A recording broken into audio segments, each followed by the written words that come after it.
Very good morning दोस्तों। बहुत बहुत स्वागत है आपका आज की ताजा खबर में। नए हफ्ते की शुरुआत इस वीडियो से हम करने जा रहे हैं। तो ग्लोबल इकोनॉमी से ही शुरुआत करेंगे जहां पर न्यूज है अबाउट चाइना। तो चाइना में स्पेसिफिकली सेमीकंडक्टर इंडस्ट्री के बारे में सबसे पहली ग्लोबल न्यूज मैं यहाँ पर कवर करने जा रहा हूँ। तो ऐसा दिखाई दे रहा है कि चाइना में जो सेमीकंडक्टर प्लेयर्स है उनके बीच में एक प्राइस वॉर शुरू हो गया है, not just with in China but China versus other semiconductor players in the world. तो ये काफी आयरॉनिकल सिचुएशन है क्योंकि चाइना ऐसी कंट्री हुआ करती थी जो प्राइस वॉर स्टार्ट करती थी, लेकिन प्राइस वॉर्स की वजह से अब चाइनीज सेमीकंडक्टर बनाने वाली कंपनीज को, स्पेसिफिकली चिप बनाने वाली जो कंपनीज है, उनको थोड़ी बहुत दिक्कत आना शुरू हो गई है बिकॉज ऑफ द प्राइस जो डिक्रीज होने लगा है काफी ज्यादा तरीके से इन द सेमीकंडक्टर इंडस्ट्री। तो चाइना के सारे जो मेनली सेमीकंडक्टर कंपनीज है, स्पेशली एसएमआईसी करके जो एक सेमीकंडक्टर कंपनी है जो काफी बड़े स्केल पर चिप मैन्युफैक्चरिंग करती है and they sell it to the semiconductor makers around the world.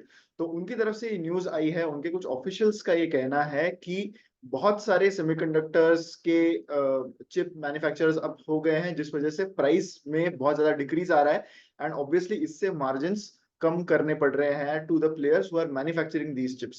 SMIC का ये कहना है कि इसकी वजह से हो सकता है they are going to lose tens of millions of dollars worth of orders कि कॉम्पिटिटर्स लोअर प्राइस पर ऑफरिंग्स दे रहे हैं to lure away lot of strategic customers. बहुत सारी कंट्रीज ने अब manufacturing and specially chip manufacturing related चीजों पर ज्यादा कॉन्सेंट्रेट करना शुरू कर दिया है, which includes countries like India. तो एवरेज सेलिंग प्राइस जो है for a company like SMIC वो लाइकली है टू फॉल एवरी क्वार्टर। तो इससे काफी दिक्कत उनको अपने मार्जिन सस्टेन करने के लिए आ सकती है, ऐसा दिखाई दे रहा है। एसएमआईसी का ये असेसमेंट है कि जो राइजिंग कंपटीशन है तो इस वजह से डिमांड तो काफी अच्छी है, लेकिन अगेन जो भी सेमीकंडक्टर मेकर्स है उनको अभी सोर्सेज बढ़ गए हैं from home they can procure. So ऐसे में लोअर प्राइसिंग होना ही है बिकॉज सारे जो प्लेयर्स है वो यही देख रहे हैं कि यहाँ पर अच्छे मार्जिन एग्जिस्टिंग प्लेयर्स बना पा रहे हैं। तो if we do the similar type of capacities and हम कम कम प्राइसेस पर अगर बेचना शुरू कर दे देन हमारा मार्केट शेयर बढ़ सकता है। That is what thinking of other manufacturing players here is. China ने रिसेंटली अपने एफर्ट जो है वो एक्सेलरेट कर दिए to ramp up and modernize its chip manufacturing infrastructure.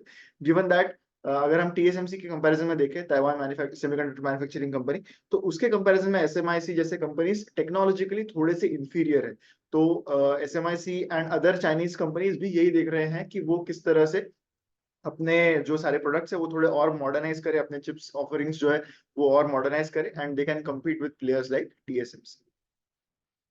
अब बढ़ते हैं हम इंडियन इकोनॉमी की ओर, जहां पर सबसे पहली न्यूज हम बात करने वाले हैं about the withdrawal bye foreign portfolio investors in this month of May. तो 17,000 करोड़ का total withdrawal from equities FPI investors ने इस मंथ में किया है in the month of May. And obviously बताया जा रहा है कि थोड़ी बहुत जो पॉलिटिकल अनसर्टेनिटी है वो एक मेन रीजन यहाँ पर हो सकता है। इससे पहले अगर हम बात करें तो नेट इन्वेस्टमेंट मार्च के मंथ में एफपीआई ने अराउंड 35,000 करोड़ की थी। फरवरी में अराउंड 1500 करोड़ की थी। एंड अभी करंटली सिनारियो ऐसा है कि पोस्ट इलेक्शंस हो सकता है कि जो भी चीजें Q4 रिलेटेड है, Q4 के रिजल्ट्स अभी आ रहे हैं करंटली, तो वो सारी चीजों पर मार्केट शायद एक बार इलेक्शन के रिजल्ट्स आ जाए उसके बाद ही मेनली एक ओपिनियन लेगा। एफपीएस ऐसे में सारे एक्सपर्ट्स का ये कहना है कि थोड़ा कॉशियस अप्रोच वो रख सकते हैं जब तक इलेक्शन के रिजल्ट्स क्लियरली आ नहीं जाते। तो ऐसे में favourable outcomes and political stability अगर उनको दिखती है तो इससे हो सकता है कि और बाइंग वो इंडियन मार्केट्स में करे। तो मेनली दो रीजन है, एक तो सबसे पहले यही जो मैंने बताया कि ऑनगोइंग इलेक्शंस की वजह से थोड़ी अनसर्टिनिटी है अबाउट द आउटकम। तो ऐसे में इन्वेस्टर्स थोड़े से कॉशियस हो जाते हैं about entering the markets. And दूसरी ये चीज है कि इंडियन मार्केट्स ऑब्वियसली एक प्रीमियम पर ट्रेड कर रहे हैं compare to other markets, compare to other emerging markets as well. तो ऐसे में हायर वैल्यूएशंस इंडियन मार्केट्स में ऑलरेडी है एंड हायर वैल्यूएशन के साथ साथ थोड़ी बहुत पॉलिटिकल अनसर्टेनिटी बहुत सारे इन्वेस्टर्स अब भी परसीव कर रहे हैं। तो ऐसे में हो सकता है कि they are seeing this as an opportunity to book profits ऐसे हायर वैल्यूएशंस पे। एंड दे माइट वेट जब तक कोई क्लैरिटी नहीं आ जाती कि जो पॉलिटिकल लैंडस्केप है कंट्री का वो किस तरह से शेप अप करता है। एफपीआईज एक सस्टेन्ड सेलर्स रहे थे इन दिस मंथ। अगर सारे ट्रेडिंग डेज अगर हम देखें तो एफपीआईज हैव डन सस्टेन्ड सेलिंग, लेकिन डीआईएस जो है domestic institutional investors, they have done a buying of around 19,000 crores during this period, जहां पर एफपीआई ने 17,000 crores worth of equities बेचे हैं। The next news is about India's industrial output. तो IIP का डेटा जो है वो डिक्लेयर हुआ on Friday for the month of मार्च। इसमें ये दिखा है कि इंडस्ट्रियल आउटपुट ग्रोथ जो है इंडिया की वो थोड़ी सी स्लो हो गई है to 4.9% in the month of March, mainly because mining जो है that has lost a bit of steam, यानी माइनिंग एक्टिविटी जो है वो कम हो गई है in the month of March. India का जो इंडस्ट्रियल ग्रोथ है वो इससे पहले फरवरी का जो डेटा था उसमें 5.7% आई थी, तो वहां से 4.9% हो गई है। FY24 को अगर हम पूरे साल को कंपेयर करें तो FY24 में आईआईपी जो था वो दैट स्टूड एट 5.8%, जबकि FY23 में ये 5.2% था। तो overall FY24 has been better than FY23 for the IIP index. जो डिक्लाइन है इंडस्ट्रियल ग्रोथ में वो mainly like I said mining sector से रिलेटेड ज्यादा है, जिसका आउटपुट जो है वो इससे पहले के मंथ में 1.2% से ग्रो हुआ था, जबकि आगे ये थोड़ा सा डिक्रीज होता हुआ नजर आया है। Within the manufacturing sector भी जो ग्रोथ है of the top three contributors in this segment, तो वो है basic metals, pharmaceuticals and transport equipment. तो इसमें ज्यादा ग्रोथ नजर आया है according to the statistics released by the ministry. अब बढ़ते हैं कुछ स्टॉक वाइज अपडेट्स की ओर, जहां पर सबसे पहली अपडेट है regarding insight into the two wheeler industry. तो आइशर मोटर्स ने रिजल्ट्स डिक्लेयर किए, जिसके बाद उनका जो कॉन कॉल था वहां पर कुछ insights about the competition in the premium two wheeler segment, उसके बारे में काफी इंटरेस्टिंग पॉइंट्स उनके सीईओ सिद्धार्थ लाल ने दी। तो उनका ये कहना था कि कंपटीशन जो है वो बढ़ रहा है in the premium segment from competitors like hero MotoCorp, Bajaj auto and TVS, जो अब तक सिर्फ मिडिल वेट मोटरसाइकिल सेगमेंट पर ज्यादा ध्यान देते थे, but now they have also started thinking about premiumization, क्योंकि प्रीमियमाइजेशन जो थीम है वो अक्रॉस इंडस्ट्रीज बहुत ज्यादा प्रेवलेंट है। कोई भी इंडस्ट्री आप देख लो तो जो प्रीमियम प्रोडक्ट्स है, प्रीमियम मॉडल्स है, उनकी डिमांड काफी ज्यादा बढ़ रही है इन द लास्ट 2 इयर्स।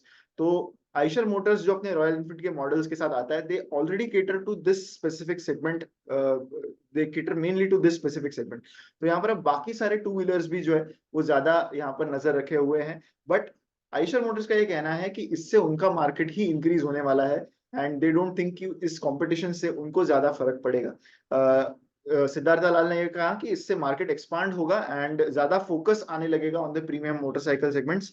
उन्होंने ये देखा है कि उनके खुद के मॉडल्स में भी queries and bookings have continued to improve in spite of competition, जहां पर बाकी सारे बाइक्स भी एंटर कर रहे हैं, बाकी सारे कंपनीज भी एंटर कर रहे हैं within the same premium bikes, but still they are finding कि उनके जो क्वेरीज हैं एंड बुकिंग्स है वो बढ़ते जा रहे हैं। उन्होंने ये भी कहा कि 250 सीसी प्लस जो मार्केट था वो 2010 में 1% से भी कम था, जब Eicher Motors was almost the only player in India who was existing in this market. Currently ऐसा माना जा रहा है कि इस मार्केट का साइज अराउंड 10% से थोड़ा बहुत कम है, तो 1% से 10% तक ऑलमोस्ट ये मार्केट पहुंच गया है। ये बहुत बड़ी बात है इस इंडस्ट्री के लिए, एंड बढ़ती हुई इंडस्ट्री में एक मेजर प्लेयर होना कंपनी के लिए बहुत फायदेमंद हो सकता है। उन्होंने कहा है कि अगर ये मार्केट 20% तक चला जाता है तो ऐसे में आइशर मोटर्स का मार्केट शेयर इसमें इंप्रूव होते ही रहेगा। FY24 में रॉयल एनफील्ड ने अराउंड 9,12,000 यूनिट्स बेचे, which is 9% increase compare to the units they sold in FY23। अब कुछ रिजल्ट्स की बात करते हैं। काफी इंटरेस्टिंग रिजल्ट्स फ्राइडे को अनाउंस हुए थे, तो उनमें से कुछ इंपॉर्टेंट रिजल्ट्स या फिर कुछ बात करने लायक जो रिजल्ट्स रहे उनकी हम ज्यादा यहाँ पर चर्चा करेंगे। सबसे पहले हम बात करेंगे एबीबी इंडिया के रिजल्ट्स की। तो कंपनी के रिजल्ट्स बहुत ही अच्छे आए हैं इस क्वार्टर के लिए। उनका जो नेट प्रॉफिट है वो 82% से बढ़ गया है to 467 crore for the March quarter. ये एक इंजीनियरिंग कंपनी है जो काफी सारे सेगमेंट्स में केटर करती है। टोटल रेवेन्यू कंपनी का इस क्वार्टर में 29% से इंक्रीज हो गया है to around 3,000 crore. Mainly company ने कहा कि जो ओवरऑल हायर केपेक्स इंफ्रास्ट्रक्चर में हो रहा है, रेलवेज में हो रहा है, renewables, power distribution, water, energy, commercial buildings, ये सारी इंडस्ट्रीज में जो ओवरऑल केपेक्स बढ़ रहा है, ओवरऑल मार्केट एक्टिविटी बढ़ रही है, उसकी वजह से उनको काफी अच्छे अपॉर्चुनिटीज फॉर ग्रोथ यहाँ पर मिले हैं एंड आगे भी मिलते रहेंगे, ऐसा मैनेजमेंट ने यहाँ पर कहा है। टोटल ऑर्डर्स इस क्वार्टर में अराउंड 3,600 करोड़ रहे, which is up by almost 15% compared to a year on year quarter। उनकी ऑर्डर बुक अभी भी काफी स्ट्रांग है। 8,900 करोड़ की ऑर्डर बुक करंटली कंपनी की है, which is a 25% increase on a year on year basis. अभी भी पॉलिसी ड्रिवन पब्लिक केपेक्स जो है उस पर, उसकी वजह से इन्वेस्टमेंट इन एनर्जी ट्रांजिशन की वजह से एफडीआई जो अलाउ हुआ है in steel, cement and incentivising of local production, यानी पीएलआई स्कीम्स की वजह से वो एक्सपेक्ट कर रहे हैं कि आगे भी उनको और अपॉर्चुनिटीज मिलेंगी to navigate this whole landscape, and ये सारे थीम्स में वो कहीं ना कहीं इंटीग्रेटेड है इन अ लॉट ऑफ वेज। तो ऐसे में कंपनी को आगे अपॉर्चुनिटीज भी अच्छी मिलेगी, ऐसा मैनेजमेंट ने यहाँ पर कहा है। कल्याण ज्वेलर्स के Q4 के रिजल्ट्स पर भी नजर डाल लेते हैं। जो नेट प्रॉफिट है कंपनी का वो डबल हो गया है टू 1374 करोड़। रेवेन्यू भी is up, revenue also is up by around 34%। एक और सेगमेंट विच हैज बीन, जिसको बहुत सारे टेलविंड्स मिले हैं पिछले एक साल में, अगर बाकी सारे आप ज्वेलरी प्लेयर्स भी देखो तो सबने ऑलमोस्ट अच्छे नंबर्स दिए हैं Q4 FY24 के लिए। कल्याण ज्वेलर्स ने ऐसे ही अपने नंबर्स डिक्लेयर किए जहां पर उनका प्रॉफिट 1300 करोड़ के ऊपर पहुंच चुका है। उन्होंने यही कहा है कि उनका जो मोमेंटम है इन कंज्यूमर डिमांड वो काफी स्ट्रांग नजर आ रहा है एक ऐसे साल में जहां पर गोल्ड प्राइसेस काफी वोलेटाइल रहे, but still the company has continued to get very good consumer demand. इस Q1 ऑफ FY25 में भी उनकी जो डिमांड है वो कंटिन्यू हो रही है, ऐसा मैनेजमेंट ने कहा है, because of lot of wedding related purchases and also Akshaya Tritiya, जिस वजह से गोल्ड में एक काफी अच्छी डिमांड यहाँ पर आ जाती है। टाटा मोटर्स एक और इंपॉर्टेंट कंपनी जिन्होंने फ्राइडे को अपने रिजल्ट्स डिक्लेयर किए, एंड इनका जो Q4 का नेट प्रॉफिट है that has more than tripled to 17,407 crore. तो काफी बड़ा यहाँ पर अच्छा रिजल्ट यहाँ पर टाटा मोटर्स ने डिक्लेयर किया, मोर और less on expected lines, because constantly improving matrix थे इनके। Q3 के रिजल्ट्स में ही पता चल गया था कि काफी अच्छा रिजल्ट मोमेंटम आगे भी कंटिन्यू होता हुआ दिखेगा। रेवेन्यू जो है कंपनी का that is up by 13%। Tata Motors ने कहा है कि उनका जो इंडिया का बिजनेस है that is already debt free, and company है on track to become net automotive debt free by FY25, यानी अगले एक साल में वो ऑटोमोटिव बिजनेस में कंप्लीटली डेट फ्री हो जाएंगे। That includes the JLR business. तो इस पूरे बिजनेस में वो डेट फ्री हो जाएंगे, ऐसे उन्होंने टारगेट्स यहाँ पर मेंशन किए। तो मेनली इसके रीजंस कि क्यों टाटा मोटर्स के एंटायर FY24 अच्छा रहा, एक तो ऑपरेटिंग लेवरेज का बहुत बड़ा फायदा हुआ कंपनी को, कमोडिटी प्राइसेस फेवर में थे, सेमीकंडक्टर सिचुएशन थोड़ी सी इंप्रूव हो गई, तो ये सारी चीजें जो ओवरऑल ऑटो सेक्टर के लिए ही अच्छे रहे FY24 में, उसका बहुत बड़ा फायदा कंपनी को मिला। एंड सबसे इंपॉर्टेंट बात टाटा मोटर्स के पर्सपेक्टिव से यही रही कि JLR के नंबर्स बहुत इंप्रूव होने लगे, बिकॉज JLR एक ऐसा थॉर्न था इनके फ्लैश में जो एक प्रॉब्लम दे रहा था इनके फंडामेंटल नंबर्स को, एंड वो बहुत कंसिडरेबली FY24 में इंप्रूव हुआ है, एंड इसी वजह से मेनली कंपनी का प्रॉफिट इतना स्ट्रांग दिखा है इन दिस क्वार्टर।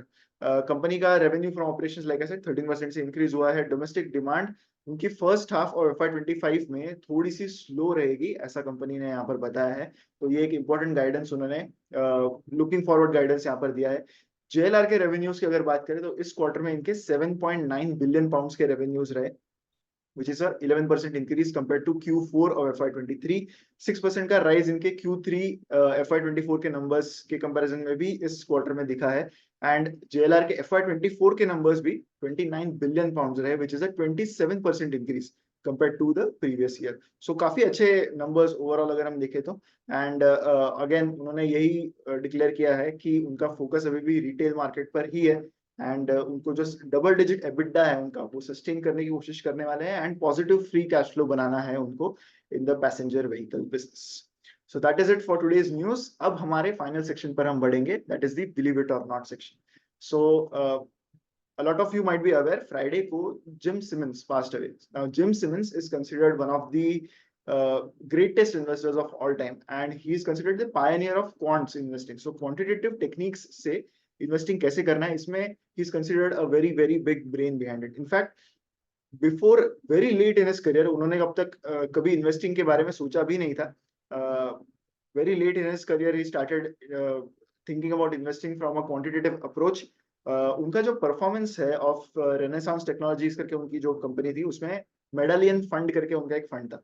सो इसका it has a lot of records to its name of being the best ever fund that has perform. एक हेज फंड है ये, and it is a ultimate counter example to the hypothesis of market efficiency.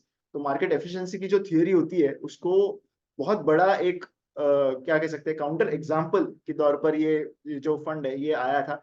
अगर हम इन्होंने जो returns generate किए इसकी बात करें तो ये फंड स्टार्ट हुआ लगभग 1988 से लेके 2018, लगभग 30-31 इयर्स का ये फंड का जर्नी था। Over this period the returns generated by this fund CAGR basis पर 63% रहे। That is right, 63% is the CAGR returns that this fund generated for this period of time. $100 invested in Medallion would have grown to around $400 million by the end of these 30 years.